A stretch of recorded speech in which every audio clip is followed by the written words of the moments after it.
আসসালামু আলাইকুম আরহামতুল্লাহি ওবারাকাতু।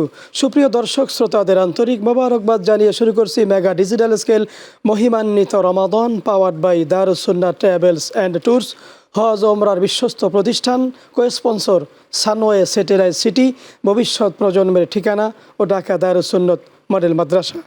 সুপ্রিয় দর্শক, আমরা আজকে অত্যন্ত গুরুত্বপূর্ণ জীবন ঘনিষ্ঠ একটি বিষয় নিয়ে আলোচনা করব। বিষয়টি হলো সমাজ ও রাষ্ট্র বিনির্মাণে মুত্তাকিদের ভূমিকা। এ বিষয়ে আলোচনা করার জন্য আমার সাথে রয়েছেন দেশ বরেণ্য দুজন ইসলামী চিন্তাবিদ। আমরা তাদের সাথে প্রথমেই পরিচিত হব। আমার বামে রয়েছেন বিশিষ্ট ইসলামী চিন্তাবিদ, লেখক ও গবেষক, মাধবপুর দারুস সুন্নাহ সালেহিয়া আলিম মাদ্রাসার সম্মানিত অধ্যক্ষ মুহতারাম মাওলানা আবু বকর সিদ্দিক। আসসালামু আলাইকুম ওয়া রাহমাতুল্লাহি ওয়া বারাকাতুহু। ওয়ালাইকুম আসসালাম ওয়া রাহমাতুল্লাহ। কেমন আছেন মুহতারাম? জি আলহামদুলিল্লাহ, মুহতারাম ভালো আছেন। সুপ্রিয় দর্শক, আমার ডানে রয়েছেন জামিয়া মুজাদ্দেদে আল ফেসানি তাহিলি মাদ্রাসার সম্মানিত প্রতিষ্ঠাতা, প্রিন্সিপাল, বিশিষ্ট ইসলামী চিন্তাবিদ, লেখক, গবেষক, হাফেজ মাওলানা মনিরুল হক। আসসালামু আলাইকুম রহমতুল্লাহ। ওয়ালাইকুম আসসালাম রহমতুল্লাহ। মুহতারাম কেমন আছেন? আলহামদুলিল্লাহ ভালো আছি, আপনি ভালো আছেন? আল্লাহ রহমতে ভালো আছি। রমজান কেমন কাটতেছে? আলহামদুলিল্লাহ, শুকরিয়া আল্লাহ তাআলার কাছে, আলহামদুলিল্লাহ খুব সুন্দর কাটতেছে। শুকরান, জাযাকাল্লাহ। আপনি এসছেন কষ্ট করে। আমরা আজকে যে আলোচনা করব যে রাষ্ট্র সমাজ বিনির্মাণে মুত্তাকিদের ভূমিকা আছে, তো মুত্তাকি কারা বা মুত্তাকির পরিচয় কি যদি সংক্ষেপে বলেন। নাহমাদুহু ওয়া নুসাল্লি আলা রাসূলিহিল কারীম, আম্মা বাদ। আউযু বিল্লাহি মিনাশ শাইতানির রাজীম, বিসমিল্লাহির রহমানির রহিম। কুতিবা আলাইকুমুস সিয়াম কামা কুতিবা আলাল লাযীনা মিন ক্বাবলিকুম লাআল্লাকুম তাত্তাকুন। সম্মানিত দর্শক শ্রোতা, সকলকে আন্তরিক শুভেচ্ছা অভিনন্দন। আসলে আমরা প্রথমেই জানি যে মোত্তাকিন শব্দটা আসছে তাকওয়া থেকে। তাকওয়া শব্দটা আসছে আরবি মূল শব্দ। এখানে শব্দটা হলো ভিকায়াতুন শব্দ, যার অর্থ হলো ভয় করা বা রক্ষা করা, হেফাজত করা। আর আরবিতে যিনি হেফাজত করেন বা ভয় করেন আল্লাহকে, তাকেই বলা হয় মুত্তাকিন। আমরা এভাবে বলতে পারি যে আল্লাহর হুকুম যিনি পালন করবেন এবং যেগুলো নিষেধ আছে এর থেকে যিনি নিজেকে বিরত রাখতে পারবেন, তিনিই হলেন মুত্তাকি। এটাই তার বাস্তবতা। একজন মুত্তাকি এমনই হবে যে আল্লাহ পাক রব্বুল আলামিনের যে সমস্ত আদেশগুলো আছে করার জন্য, সেগুলো সে পূর্ণ করবে। আবার যেগুলোর ব্যাপারে পূর্ণ নিষেধ আছে সেগুলোর থেকে সে বিরত থাকবে। তাকেই বলা হয় মুত্তাকি। এবং এই মুত্তাকিনদের জন্য আল্লাহ তাআলা বলেন যে আল্লাযীনা আমানু ওয়া কানু ইয়াত্তাকুন লাহুমুল বুশরা ফিল হায়াতিদ দুনিয়া ওয়া ফিল আখিরাহ। যে মুত্তাকি তারা, ঈমানদাররা, ওইরাই মুত্তাকিন। তাদের জন্য রয়েছে কি? লাহুমুল বুশরা ফিল হায়াতিদ দুনিয়া, তাদের জন্য রয়েছে দুনিয়াতেও শুভ সংবাদ, অফিল আখিরা, এবং আখিরাতেও শুভ সংবাদ। যে আমরা যদি একটু দেখি তাহলে পবিত্র কোরআনুল হাকিমের মধ্যে আল্লাহ পাক রব্বুল আলামিন নামাজের মতো একটা গুরুত্বপূর্ণ বিষয়কে 82 বার উল্লেখ করেছে। কিন্তু তাকওয়া শব্দটাকে আল্লাহ পাক রব্বুল আলামিন প্রায় 250 বার উল্লেখ করছেন। তাহলে এটা মানব জীবনে কতটা গুরুত্বপূর্ণ। জি, সুন্দর আপনি বলেছেন। ইনশাআল্লাহ আপনার কাছে আবার আসবো। মাওলানা আবু বকর সিদ্দিক, মুত্তাকিদের বৈশিষ্ট্য আছে, যদি এ সম্পর্কে আপনি বলেন। ধন্যবাদ। নাহমাদুহু ওয়া নুসাল্লি আলা রাসূলিল কারীম, আম্মা বাদ। আউযু বিল্লাহি মিনাশ শাইতানির রাজীম, বিসমিল্লাহির রহমানির রহিম। আলিফ লাম মিম, যালিকাল কিতাবু লা রাইবা ফীহি হুদাল লিল মুত্তাকিন আল্লাযীনা ইউমিনুনা বিল গায়ব ওয়া ইউকিমুনাস সালাহ ওয়া মিম্মা রাযাকনাহুম ইউনফিকুন। দেশে প্রবাসী দূরে কাছে যে যেখান থেকে দেখছেন সবাইকে ধন্যবাদ জানিয়ে আমি আবার কথা শুরু করছি। আপনি মুত্তাকির বৈশিষ্ট্য সম্পর্কে জানতে চাচ্ছেন। মুহতারাম, আপনি অবশ্যই অবগত আছেন পবিত্র কোরআনের সূরা ফাতিহার পরে দ্বিতীয় সূরা বাকারা, আল্লাহ রাব্বুল আলামিন এখানে মুত্তাকিদের বৈশিষ্ট্য চমৎকারভাবে বর্ণনা করেছেন। আল্লাহ পাক বলছেন যালিকাল কিতাব লা রাইবা ফীহি, এই কিতাবে যেটাতে কোনো সন্দেহ নেই, হুদাল লিল মুত্তাকিন, এটা মুত্তাকিদেরকে হিদায়াত দেবে। মুত্তাকি কারা? তাদের পরিচয় আল্লাহ পাক এখানে এভাবে দিচ্ছেন, আল্লাযীনা ইউমিনুনা বিল গায়ব ওয়া ইউকিমুনাস সালাহ ওয়া মিম্মা রাযাকনাহুম ইউনফিকুন। তিনটি বৈশিষ্ট্য এখানে আল্লাহ পাক মুত্তাকির উল্লেখ করেছেন, যারা গায়বী বিশ্বাস করবে, নামাজ কায়েম করবে এবং আল্লাহর দেওয়ার সম্পদ থেকে আল্লাহর পথে ব্যয় করবে। জি, এর পরের সূরা আলী ইমরানের 133 নম্বর আয়াতে যদি আমরা যাই, সেখানে আমরা আরও চমৎকারভাবে মুত্তাকির 5টি গুণাবলী সেখানে উল্লেখ করা হয়েছে। সেখানে আল্লাহ পাক বলছেন ওয়াসারিউ ইলা মাগফিরাতিম মির রাব্বিকুম, তোমরা দ্রুত তোমাদের রবের ক্ষমার দিকে আসো। ওয়া জান্নাতিন আরদুহাস সামাওয়াতু ওয়াল আরদ, ওই জান্নাত এবং জান্নাতের দিকে যেটা আসমান এবং জমিনের সমপরিমাণ, যে জান্নাতের পরিধি। এরপর আল্লাহ বলছেন উইদ্দাত লিল মুত্তাকিন, এই জান্নাতটা আল্লাহ পাক মুত্তাকিদের জন্য সৃষ্টি করেছেন। এরপরে আল্লাযীনা ফিস সাররাই ওয়াদ দাররা আল্লাযীনা ইউনফিকুনা ফিস সাররাই ওয়াদ দাররা। আল্লাহ পাক বলছেন যারা গোপনে এবং গোপনে প্রকাশ্যে দান বা করে। প্রকাশ্যে যারা দান করে মুত্তাকির, এটা হলো প্রথম বৈশিষ্ট্য। ওয়া কাযিমিন আল গায়জ ওয়াল কাযিমিন আল গায়জ, এবং যারা রাগ সংবরণ করে এবং মানুষকে ওয়াল ক্ষমা করে। আফিনা আনিন নাস, মানুষকে ক্ষমা করে। এবং এরপরে আল্লাহ পাক বলছেন যারা ইচ্ছা অনিচ্ছায় ভুল করে, ফায়সা বা মন্দ কাজ করে এবং করে তারা কি করে? আল্লাহর কাছে ক্ষমা চায়। ক্ষমা চায়। এটা হলো 4 নাম্বার। 5 নাম্বার হলো তারা যে কাজটা গুনাহ থেকে ক্ষমা চায় এবং এই গুনাহটা পুনর্বার করে না, মর্মে তারা গুনাহ থেকে ফিরে আসে, প্রকাশ্যে আর এই গুনাহটা করে না। এই 5টি গুণাবলী মুত্তাকির এখানে উল্লেখ করা হয়েছে। জি, আপনি সুন্দর বলেছেন। ইনশাআল্লাহ আপনার কাছে আবারও আসবো। তার মানে হলো মুত্তাকি হওয়ার যতগুলো অপশন, সে সব অপশনই কিন্তু আল্লাহ রমজানে রেখেছেন। এই কথার মাধ্যমে আমরা বুঝতে পারি। আবারও আসবো। মাওলানা হাফেজ মাওলানা মনিরুল হক, আপনি সুন্দর বলেছিলেন মুত্তাকিদের কিন্তু দুনিয়াবি তো সম্মান আছে, আখিরাতেও কিন্তু সম্মান আছে। যদি আপনি বলেন সংক্ষেপে। মোহতারাম, আসলে বিষয়টা অত্যন্ত গুরুত্বপূর্ণ যে আমরা যদি জানি যে পবিত্র কোরআনুল হাকিমে এই বিষয়ে অসংখ্য আয়াত রয়েছে। আসলে তো সময় কম, কিন্তু অসংখ্য আয়াত রয়েছে। আল্লাহ পাক রব্বুল আলামিন বলেন যে যারা মুত্তাকি হবে তাদের জন্য আমি রিজিকের ব্যবস্থা রেখেছি। অমাই ইয়াত্তাকিল্লাহ ইয়াজআল লাহু মাখরাজা, যে ব্যক্তি আল্লাহকে ভয় করবে তার জন্য আমি রাস্তা খুলে দেবো। ওয়ারযুকুহু মিন হাইসু লা ইয়াহতাসিব, এবং এমন জায়গার থেকে তার রিজিকের ব্যবস্থা করব যা সে কল্পনাও করে না। আমরা যদি এটা পার্থিব জীবনের দিকে তাকাই, যে প্রত্যেকটা মানুষই চায় যে সে তার পার্থিব জীবনটাকে সুন্দর করবে এবং পরকালীন জীবনটাকেও সুন্দর করবে। এবং তাকওয়া এমন একটা গুণ, যে গুণটার মাধ্যমে মানুষ ইহুদ জীবনকেও সুন্দর করতে পারে এবং পরকালকেও সুন্দর করতে পারে। এটাই হলো তাকওয়া। এবং তাকওয়ার দ্বারা যেই ফায়দাটা হয়, একটু খেয়াল করবেন যে আমাদের দেশে এখন পুরো উন্নত বিশ্বে আমরা সব জায়গায় দেখি যে কর্মচারী সে কাজ করে কিনা এজন্য সিসি ক্যামেরা লাগাই, অন্য কিছু আয়োজন করি তার পিছনে আমরাই লাগাই। কিন্তু আল্লাহ পাক রব্বুল আলামিন এই তাকওয়া অর্জনের জন্য মানুষকে আরো 1000 বছর আগে বলছেন যে অকুল্লা ইনসানিন আলসামনাহু তায়রাহু ফি উনুকি, আমি প্রত্যেকটা মানুষের জিহ্বার গোড়ায় সিসি ক্যামেরার মতো লাগিয়ে দিয়েছি। সুবহানাল্লাহ। যে ওখান থেকে কি করবো? অনুখরিজুলাহু ইয়াউমাল কিয়ামাতি কিতাবা ইয়ালকাহু মানশুরা, আমি এটাকে কিতাব আকারে কিয়ামতের ময়দানে তোমাদের সামনে উপস্থাপন করব। এরপরে বলবো ইকরা কিতাবাক, তুমি তোমার কিতাব পড়ো। সুবহানাল্লাহ। এখন কোনো মুমিন যদি এটা বুঝে যে আল্লাহ তার পিছনে ক্যামেরা লাগিয়ে রেখেছে, তাহলে সে ফাঁকি দিবে না। এবং সে যদি এই ফাঁকির থেকে মুক্ত থাকতে পারে, তাহলে সমাজ জীবন সুন্দর হবে, তার রাষ্ট্র জীবন সুন্দর হবে, তার ব্যক্তি জীবন সুন্দর হবে। এবং একটা কত প্রসিদ্ধ ঘটনা আছে যে হযরত ওমর ফারুক রাদিয়াল্লাহু তাআলা আনহু একদিন তার শাসন আমলে ভোর রাতে বের হলেন এবং তিনি যে শুনতে পেলেন যে এক মা তার মেয়েকে বলছে যে দুধের সাথে পানি মিশাও। তখন মেয়ে বলছিল যে আমিরুল মুমিনিন তো এটাকে নিষেধ করেছে। তখন ওই মেয়ের মা বলছিল যে আমিরুল মুমিনিন রাত্রে কোথায় আছে, দেখতে আসবে না। তখন মেয়ে বলছিল যে আমিরুল মুমিনিন দেখবে না, কিন্তু আল্লাহ তো দেখবে। সুবহানাল্লাহ। তাহলে কোনো মানুষ যদি তাকওয়া অবলম্বন করে, তাহলে কি ফায়দা? যে তার ব্যক্তি জীবনটা সুন্দর হবে, তার পারিবারিক জীবন সুন্দর হবে, তার সমাজটা সুন্দর হবে, তার রাষ্ট্র সুন্দর হবে। আমি এভাবে বলতে চাই যে কোরআনের উদ্ধৃতি দিয়ে যে আসলে তাকওয়া এত বড় একটা গুরুত্বপূর্ণ বিষয়, যেমন পানিটা মানব জীবনের জন্য না, সকল জীবনের জন্য প্রয়োজন, তেমনিভাবে তাকওয়াটাও মানব সমাজের পুরো সব পৃথিবীর জন্য, সুন্দর পৃথিবীর জন্য তাকওয়া বিষয়টা এমন বেশি মানুষের জন্য প্রয়োজন। শুকরিয়া, জাযাকাল্লাহ। মাওলানা আবু বকর সিদ্দিক, আপনি সুন্দর বলতেছিলেন রমজানুল মুবারক তাকওয়া অর্জনের মাস এবং সর্বশ্রেষ্ঠ সুযোগ। এই সুযোগকে আমরা কিভাবে কাজে লাগাতে পারি, কি আমল করতে পারি?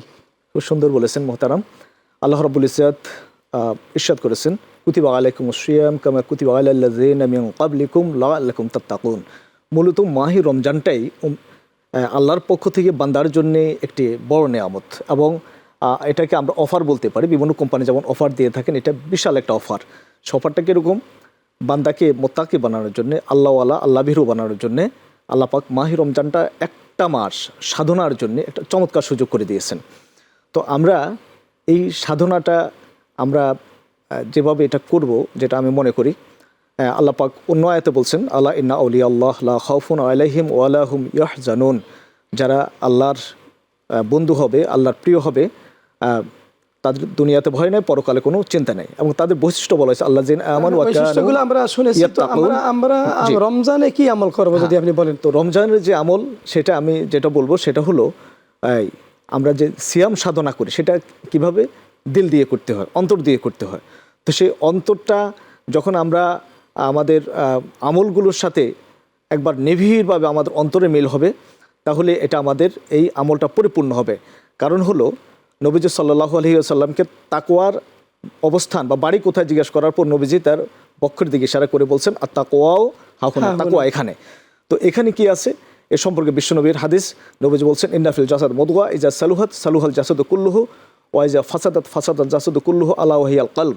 এখানে একটা গোশতের টুকরা আছে, এটা যতক্ষণ ভালো সুস্থ সবল থাকে লোকটার যাবতীয় কাজকর্ম, তার চলন বলন কথন উঠা বসার চাল চলন সব কিছু ভালো। এটা যখন নষ্ট হয়ে যায়, খারাপ হয়ে যায়, তখন তার হাত দিল চোখ কান নাক সব খারাপ হয়ে যায়, নষ্ট হয়ে যায়। কাজে এই তাকওয়ার গুণাবলী অর্জনের মাধ্যমে, খোদাভীতি অর্জনের মাধ্যমে মাহে রমজানে আমরা এই নিবিড়ভাবে একাগ্রচিত্তে কায় মনোবাক্যে আল্লাহর আরাধনা ইবাদত বন্দিকি নফল নামাজ ফরজ নামাজের সাথে সাথে আমরা দিনের বেলা সিয়াম সাধনা করি। কোমো লাইলাহা সোমো নাহারাহা যেভাবে বলা হয়েছে, আমরা দিনে সিয়াম সাধনা করি, রাত্রে সালাতুত তারাবিহ সহ সালাতুত তাহাজ্জুদ রাত্রে জাগরণ করি এবং আমাদের কোরআন তিলাওয়াতের মাধ্যমে আমরা কোরআন তিলাওয়াত এটা বেশি বেশি করতে পারি। জিকির আজকার, তাসবিহ তাহলিল, দান সদকা, দুরুদ সালাম এবং বিশেষ করে ইফতার। একজন রোজাদারকে ইফতার করানোর ফজিলত আমরা সকলেই জানি। আমরা দান সদকার মাধ্যমে এবং এখানে আরেকটা ঈদুল ফিতর সামনে আমরা সাদাকাতুল ফিতর এটা আদায় করা এবং যাকাত যথা নিয়মে সম্ভব মতো দেওয়া এবং বিশেষ করে এর বাইরেও আত্মীয় স্বজন আপনজন বা যারা কাছে আছে আমার সাধারণ দান থেকে আমি তাদের পোশাক আশাক বা তাদের একটু দান করে তাদের মুখে হাসি ফোটানো, এটাও এটা মুত্তাকি হওয়ার অন্যতম মাধ্যম। সুন্দর আপনি বলেছেন। আবার আসবো মাওলানা মোহাম্মদ মনিরুল হক, বিশ্ব শান্তি প্রতিষ্ঠায় মুত্তাকিদের কিন্তু ভূমিকা আছে, যদি আপনি বলেন। জি মোহতারাম, অত্যন্ত ধন্যবাদ। আসলে এই বিষয়টা, তাকওয়ার বিষয়টা আমাদের জীবনে অত্যন্ত গুরুত্বপূর্ণ। যে আমরা অনেক সময় বলতে পারি যে আসলে তাকওয়া অবলম্বন কি হবে। আল্লাহ পাক রব্বুল আলামিন পবিত্র কোরআনুল হাকিমের মধ্যে ইরশাদ করেন, বিসমিল্লাহির রহমানির রহিম, ওয়ালাউ আন্না আহলাল কুরা আমানু ওয়াত্তাকাউ লাফাতাহনা আলাইহিম বারাকাতিম মিনাস সামাই ওয়াল আরদ। যে যদি এমন একটা কওম হয় বা এলাকা হয় যে এলাকার মানুষরা ঈমান আনবে এবং তাকওয়া অবলম্বন করবে, আল্লাহ পাক রব্বুল আলামিন বলেন যে আমি ওই এলাকার জন্য আমার বরকতের আসমান এবং জমিনের বরকতের সকল দরজা খুলে দেব। সুবহানাল্লাহ। এখন আমরা যদি এই দিকটা তাকাই যে বিশ্ব শান্তি প্রতিষ্ঠায় অথবা সমাজ বিনির্মাণে মানুষের প্রচেষ্টা থাকে যে একটা মানুষ কীভাবে খেয়ে পরে বাঁচবে, সুখে থাকবে, আনন্দ থাকবে, তা আল্লাহ পাক রব্বুল আলামিন বলতেছেন যে যদি কেউ তাকওয়া অবলম্বন করে তাহলে আমি তার বরকত দিয়ে ভরপুর করে দেব। এখন এটা তার চাকরির জীবনে, ব্যবসায়িক জীবনে, কৃষির জীবনে, সকল জীবনে যদি আল্লাহ তাআলা বরকত দ্বারা ভরপুর করে দেন তাহলে এই সমাজ সুন্দর হয়ে যাবে। কারো কোনো অভাব থাকবে না, কারো কোনো দুঃখ থাকবে না, কারো কোনো কষ্ট থাকবে না। তাহলে আমরা বলতে পারি যে যদি কোনো মানুষ সত্যিকারই আল্লাহকে ভয় করে, তাকওয়া অবলম্বন করে এবং বিশেষ করে রমজানের শিক্ষাই হলো তাকওয়া, এটা যদি কেউ অবলম্বন করতে পারে তাহলে সে সমাজ সুন্দর হবে, রাষ্ট্র সুন্দর হবে, বিশ্ব ব্যবস্থা সুন্দর বলেছেন। এই যে আয়াতটা আপনি বলেছেন, এই আয়াতটার ব্যাখ্যায় যেটা হলো যে ঈসা আলাইহিস সালাম যখন আসবেন তখন কিন্তু এটার ফল আমরা দেখব যে আল্লাহ একটা গাভী দহন করার পরে গাভীর দুধ দিয়া একটা কওম, একটা জাতির মানে পেট পুরে তারা পান করবে কিন্তু শেষ হবে না। আল্লাহ এত বরকত দেবে। একটা বকরি দহন করা হবে, বকরির দুধ দিয়ে একটা পরিবার তৃপ্তি সহকারে পান করবে কিন্তু এই দুধ কিন্তু শেষ হবে না। এটা আল্লাহ মুত্তাকি, যারা আল্লাহকে ভয় করবে আল্লাহ এত বরকত দিবেন। সুবহানাল্লাহ। আপনি সুন্দর বলেছেন। আবার আসবো মাওলানা আবু বকর সিদ্দিক, রমজানুল মুবারক সিয়াম সাধনার মাস, আমরা তাকওয়া অর্জন করব, মুত্তাকি হব। মুত্তাকির এই বিষয়গুলা কি শুধু রমজানের মধ্যে আমরা সীমাবদ্ধ রাখবো নাকি সারা জীবন? ধন্যবাদ মোহতারাম। আমরা রমজানটা তো হইল প্রশিক্ষণ, এখান থেকে আমরা 1 মাস আমরা প্রশিক্ষণ নেব, বাকি 11টা মাস আমরা কিভাবে চলবো, আমাদের আচার আচরণ, চালচলন, কথাবার্তা, ওঠা বসা, লেনদেন, মুআমালাত, মুআশারাত, অর্থাৎ আমাদের সার্বিক জীবন। বলে ইন্না সলাতি ওয়া নুসুকি ওয়া মাহইয়ায়া ওয়া মামাতি লিল্লাহি রাব্বিল আলামিন। আমরা এখান থেকে শিখব আমাদের জীবনের বড় কাজ, ছোট কাজ, আমার ইবাদত, বন্দেগী, কোরবানি, জীবন, মরণ, জীবনের সব কাজ আমি আমার মনিবের জন্যে, আমার মাওলার জন্য করব। এই কাজগুলো প্রশিক্ষণটা আমরা এখান থেকে নেব। বাকি 11 মাস আমার জীবনে সেটা প্রয়োগ করব। আমার ব্যক্তি জীবন, পারিবারিক জীবন, সামাজিক জীবন, সার্বিক জীবনে প্রয়োগ করে আমি একজন আল্লাহওয়ালা মানুষ হব। আমি আহলে দিল, আহলে কলব হব, যে দিলটা আল্লাহর দিকে ঝুঁকে থাকে, যে দিল আল্লাহর ভয়ে ভীত, যে দিল আল্লাহর ইশক মহব্বতে পরিপূর্ণ থাকে, এমন একটি দিল অর্জন, এমন একটি জীবন অর্জনের জন্য আমরা এই মাস থেকে শিক্ষা নেব এবং বাকি 11 মাস সেটা আমরা নিজের চরিত্রে প্রয়োগ করব। শুকরিয়া জাযাকাল্লাহ অধ্যক্ষ মাওলানা আবু বকর সিদ্দিক, সুন্দর আপনি বলেছেন, কষ্ট করে আসার জন্য আপনাকে ধন্যবাদ। আপনাকেও ধন্যবাদ। শুকরান। মাওলানা মনিরুল হক, আমরা মোত্তাকি হতে চাই, মোত্তাকি হওয়ার জন্য আপনি আগেই বলেছিলেন সহবতে সালেহীন কিন্তু খুবই গুরুত্বপূর্ণ একটা ভূমিকা। এই ক্ষেত্রে আমরা কোন ধরনের আল্লাহওয়ালাদের সহবত আমরা নিতে পারি যদি আপনি বলেন। জি মোহতারাম, ধন্যবাদ।